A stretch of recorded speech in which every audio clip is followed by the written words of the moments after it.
बिस्मिल्लाहिर्रहमानिर्रहीम। अस्सलाम वालेकुम। Welcome to Pak's pen stitching. Palazzo की मैं कटिंग सिखाने जा रही हूँ आपको बहुत आसान तरीके से। लिनन का फैब्रिक लिया है जो कि 38 इंच चौड़ाई में और 2.25 मीटर लंबाई में है। फैब्रिक की चौड़ाई को हमने डबल कर लेना है और फिर हमने लंबाई में भी इसको फोल्ड करके चारों कोनों को आपस में मिलाकर इस तरह से हम सेट करके रख लेना है। चौड़ाई में माप लूँगी जो कि 19 इंच बन रही है। 19 का अगर आप डबल करें तो 38 इंच बनता है। 38 इंच टोटल इसकी चौड़ाई है जो कि मैं आपको पहले भी बता चुकी हूँ। प्लाज़ो की लंबाई और चौड़ाई मैं अपने अकॉर्डिंग रख रही हूँ। आपने अपने माप के अकॉर्डिंग रखना है सारा हिसाब उसका, यानी चौड़ाई और लंबाई उसकी अपने नाप के हिसाब से लेनी है। और 14 इंच मैंने आसन रखा है। यहाँ पे 14 इंच आसन इसलिए रखा है कि मैं ऊपर नेफे के लिए अलग कपड़ा डालूंगी। यहाँ मैं अब आसन का जो मैंने निशान लगाया था वहाँ से मैंने 2.5 इंच के फासले पर एक निशान लगाना है।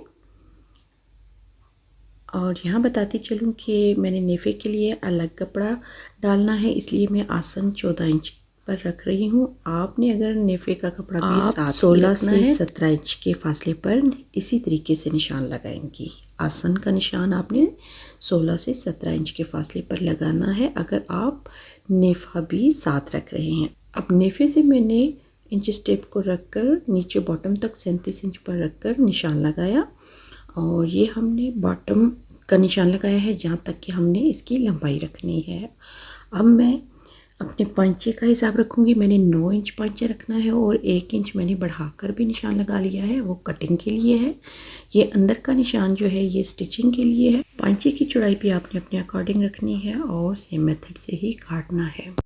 टोटल 38 इंच लंबाई में मुझे प्लाज़ो चाहिए है तो मैंने 37 इंच पर रखकर इसलिए निशान लगाया है कि ऊपर से हमने 2 इंच तो नेफे के लिए अलग से कपड़ा डालना है और 1 इंच जो है वो सिलाई में आ जाएगा। तो नीचे से हम 2 इंच अंदर की तरफ फोल्ड करेंगे तो ये टोटल 38 इंच तैयार हो जाएगा। आसन के लिए हमने गोलाई की शेप देनी है। मैंने कोने से रखकर 1.5 इंच के फासले पर इसकी गोलाई की शेप दी है।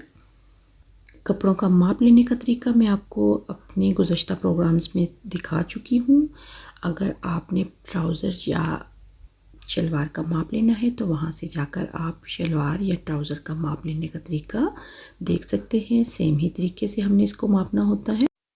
अब निशानात के अकॉर्डिंग हम इसको कट कर लेंगे।